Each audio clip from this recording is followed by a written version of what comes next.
What's going on, everyone? So today is extremely exciting because we got our very first 35 HP base revealed, as well as over the last couple of days, we've got a brand new insane looking leader and a bunch of really awesome looking cards. So a lot to go through today. And I figured we couldn't wait because 35 HP base, there's like 9-10 total cards, and as I said, a brand new insane looking leader that I am really excited about. So let's not waste any time. A big thank you to my patrons over on Patreon. Guys, we are actually starting on Patreon a weekly tournament that we're going to be doing within the patron. So if you want to check that out, be sure to, well, join the patron down below. And I have a TCG player link in the description down below. Let's dive into our first card with the Chimera, 6-cost space unit in Vigilance Villainy. It's a 5/6 Imperial Vehicle Capital Ship.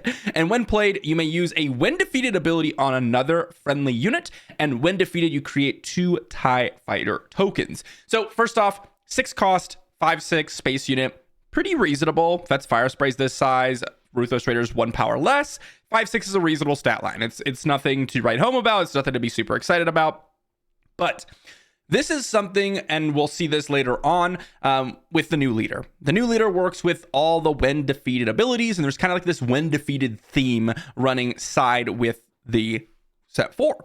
And this can be really strong if you're able to use a good when defeated ability when you play this. If you look at some of the cards right now, we actually don't have all that many. If you're looking at strictly Vigilance, you have like Wartime Trade Official, which is the create a battle droid token. And that's it, I believe. Like, it's really, really, really light. Sorry, you have the Inferno 4 as well. In terms of Vigilance Villainy, there's like Val, if you want to go outside Vigilance Villainy. There is a couple of other random villainy, straight up villainy cards. You like Battle Droid Escort, you've got the Confederate Courier, all these kind of create a Battle Droid token or do something minor, right? So those ones really aren't worthwhile. Outside of that, you have like Ruthless Raider, which is nice. If you trigger that one again, like 2 damage to a unit, 2 damage to a base, like that's a pretty powerful Chimera hit, right? But that requires you to have another 6-drop space unit on the battlefield already. Its own when defeated trigger 2 TIE Fighter tokens isn't too impactful. In my opinion, we're really going to want to see a really powerful when defeated ability that you're able to curve into with this one. And right now we just don't have that in the game, which is really, really important. And so if we have something like a P38 type effect where, you get a damage trigger, but hopefully ramped up that you can curve into, maybe you got something with Chimera. This one is one to be on the lookout for, and we'll get better as we get more when defeated abilities because we actually don't have that many, and we'll talk more about that later. But as we said, our first 35 HP base, and this one is Colossus. Arguably the most important 35 HP base because it's a Vigilance base, and Vigilance bases are going to be generally leaning towards a little bit more later game. And so this one is really important to consider. And of course, as we said and speculated, it has a downside. Draw 1 less card in your starting hand. So instead of drawing the 6, you will draw 5. You'll still be able to resource 2, but you'll be left with 3 cards in your hand. I think this is actually a pretty strong base. I think a lot of the control decks are pretty consistent to the point where even if you're drawing 1 less, it is workaround. You're able to work around that, especially since you still get to pick the 2 cards that you're resourcing. So decks like Bosk Blue, I could absolutely see Colossus being played. You have things like Deathmark, you have things like Pershing to go out and refill your hand in the early game, and it's not unlikely for you to sit at a ton of cards by the time Bosk deploys because you've double claimed a Deathmark or you've drawn a couple with Pershing, etc, etc, etc. So I think this is actually a very powerful base. I absolutely could see this in like a Bosk Blue scenario.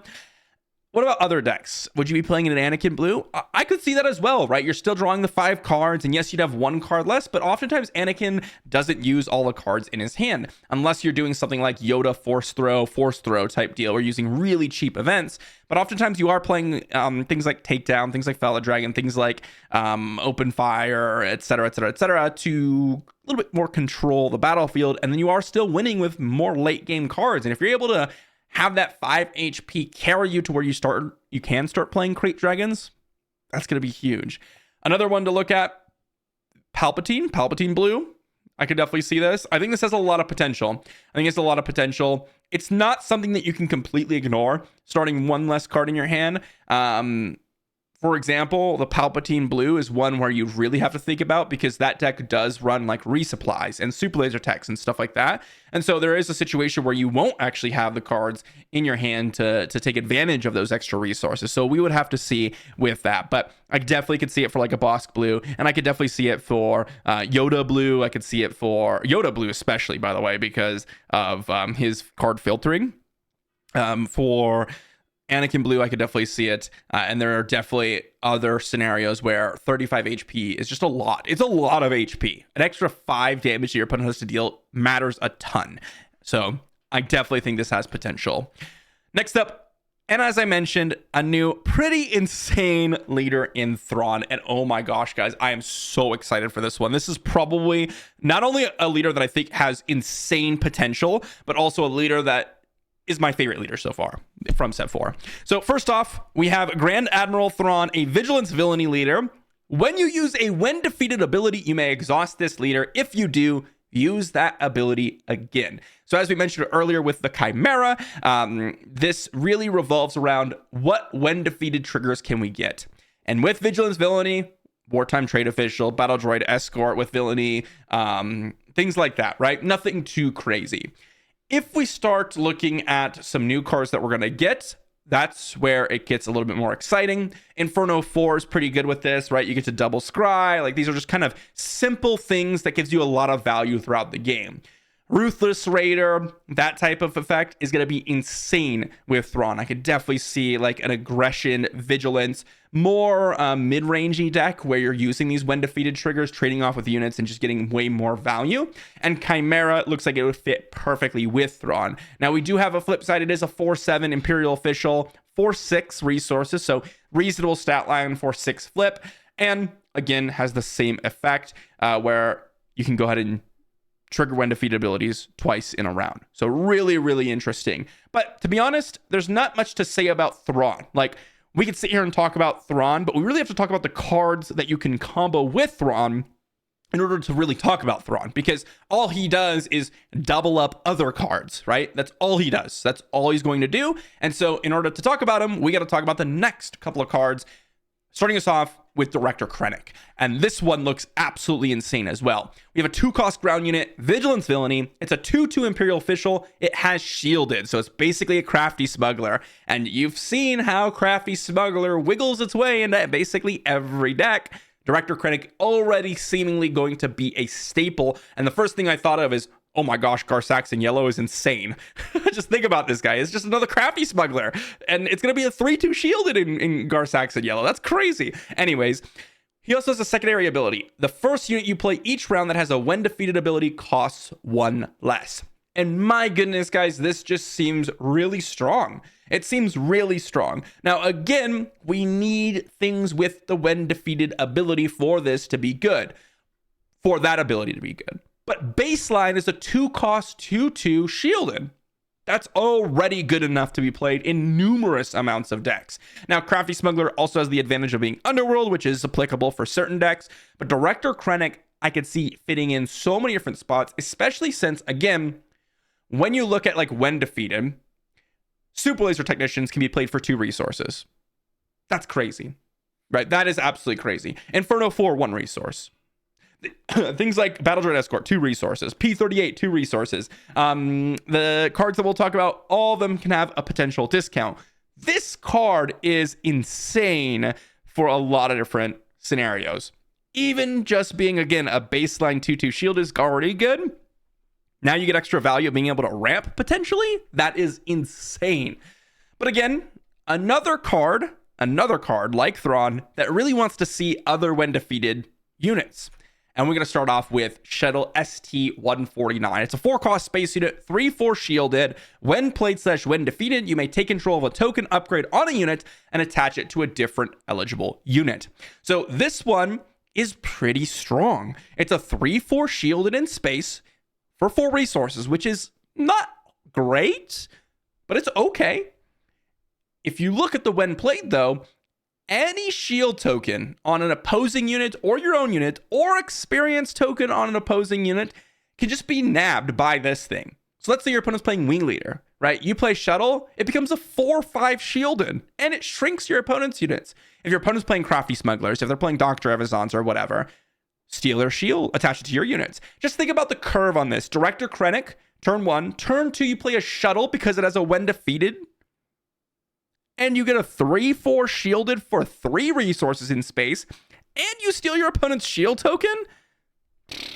Dang. And then just think about this in Garsax and Yellow. And I keep coming back to this one. It's a 4/4 shielded for 4 with the ability to steal a token.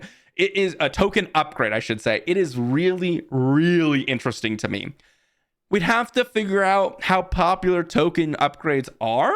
But if you just look at the meta, Django, Cad Bane, Han Solo, Yellow, all play a turn 1 play with a shield. L337, Crafty Smuggler, all those you can nab a shield token. Sabine's playing Wing Leaders. Oftentimes, if you're fighting against a Rey, you can just grab an experience token. If you're against Anakin, then that's where it's like, okay, maybe there's not going to be that many token upgrades on his side of the battlefield. But this seems really like a card that can have some potential. Again, not that it's going to be insane unless it's with Krennic, where you're curving hand and you're playing a when defeated, because it also has the when defeated trigger. I've talked about the when played. When it comes in, you can go ahead and take control, but also when it goes away, if they do have any other token upgrades left, suddenly you're nabbing those as well. So this, I think, has a lot of potential for a lot of different scenarios. But then we also have Landing Shuttle. It's a 3-cost space unit in Vigilance. It's a 2/4 Imperial Vehicle Transport. It's got a simple when defeated, you may draw a card. So defeated, draw a card. Again, though, Director Krennic makes this a 2-resource 2/4 in space. If you have Thrawn suddenly and Krennic, it's a 2-resource 2/4 space unit that draws 2 cards. Like, that's where it starts to get incredibly strong. And again, these are commons, uncommons. These are not like the rares and legendaries of when defeated, which is absolutely insane. But pretty simple, a 2/4 space unit that draws you a card when it dies. Honestly, pretty weak. I wouldn't play this normally, but maybe in the when defeated deck, it has some potential. But again, I'm just looking at this as the potential of when defeated units are insanely high. We're just starting out to see some of set 4. We haven't gotten to necessarily like the good stuff, and I could see this getting a lot better. Next one up, we got Onyx, Squadron, Brute, a 2-cost space unit in Vigilance Villainy. It's a 2/3 Imperial Vehicle Fighter. When defeated, heal 2 damage from a base. Pretty straightforward, pretty simple, and very powerful. Again, can be a 1-resource 2/3, but we've seen Inferno 4. Just getting a little bit of value off of Inferno 4 makes it worthwhile playing in a lot of control decks. This suddenly is healing you 2 damage. Just think about in Thrawn, it's healing you 4 damage from your base. Like, that has a lot of potential as well. And I can absolutely see players taking Onyx, Squadron, Brute, depending on the matchup, over Inferno 4, because the heal 2 is way more important than filtering out a couple of cards. Now, in a vacuum, I'd say Inferno 4 is a little bit stronger, but Inferno 4 is one of the staples of like set 1, and Onyx, Squadron, Brute's just a common. So again, another situation where when we start seeing really powerful uncommons and rares, who knows what the when defeateds could do. And lastly, I believe this is lastly, a 3-cost space unit in Aggression. It's a 4/2. It's a separatist. Love that, by the way. Looking out for that for any Count Dooku decks. And has a when defeated of deal 3 indirect damage to a player. Now, this is where things get a little bit more exciting. Because as I mentioned with Thrawn, I was really more hoping that we can kind of do things like the Ruthless Raider thing, where we're playing a little bit more of a mid-range deck where we can trade off units, get more value than our opponents, and just outvalue them because of the when defeateds. This is the type of thing that I'm looking at, right? This, when defeated, it's a 4/2. It's going to trade off with anything, basically, in the early game stage, and then you're going to smack them for 6 damage into their base. If they have no units and you're just trading off, that is straight up 6 damage with Thrawn. That is insane.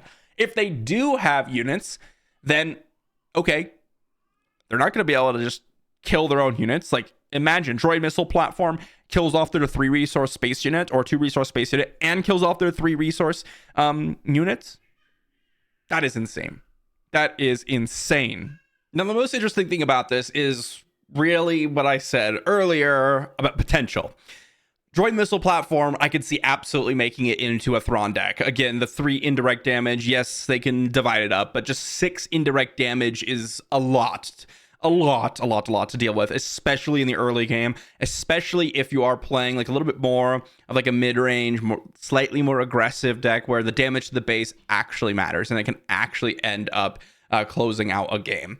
But just imagine every single when defeated ability now has to be looked through the eyes of Thrawn, because Thrawn will double those triggers up. And if we start getting a curve where we can actually play cards like Krennic, for example, a 2/2 shielded, which we would normally play, that fit well with the when defeated style of deck, where we don't have to play cards that might be a little bit subpar in other decks in our when defeated deck to get the when defeated bonuses. As the old axiom goes, don't play bad cards to make your good cards better.